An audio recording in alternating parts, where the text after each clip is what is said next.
Baxın ha, Rafael çıxır danışır, çox şey danışır. Deyən yoxdur, düz danışır. Danışıram bəli.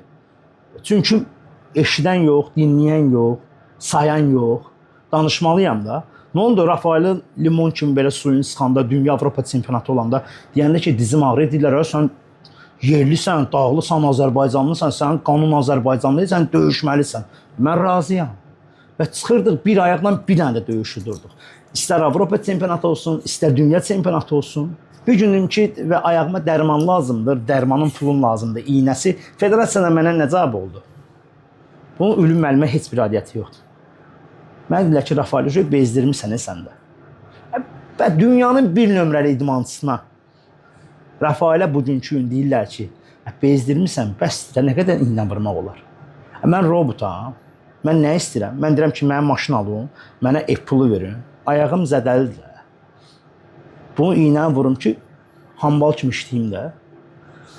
Onda deyən yox idi. Hamı deyir, amma şeydir, Avropa oyundan 150 min pul qazananda, İslam oyunlarından 150 min pul qazananda, Olimpiyadan 300 min pul qazananda deyirlər ki, ortalığa bir dənə şey eləyək, ora pula hamıya verəcəyik.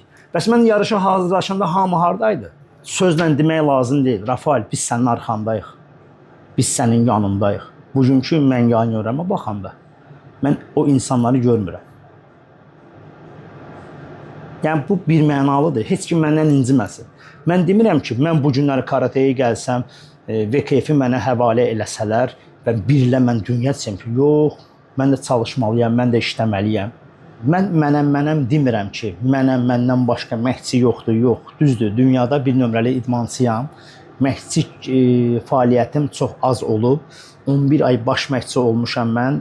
O zamanlar olmuşam ki, yığma komandanın 18-21 yaş qruplarında olmuşam və 11 ay ərzində bir dənə dünya çempionu, 2 dənə Avropa və bir dənə də Avropa üçüncüsü xanımlar arasında 11 aya bu qədər rezultat vermişəmsə, bu nəyisə bildirir və mən hər zaman idmançı olaraq necə üstümdə çalışırdımsa, indi də mənim Qara Brilyant klubum var və orada tələbələrimin üstündə, yəni tələbələrimin arxasında, tələbələrimin yanında dururam.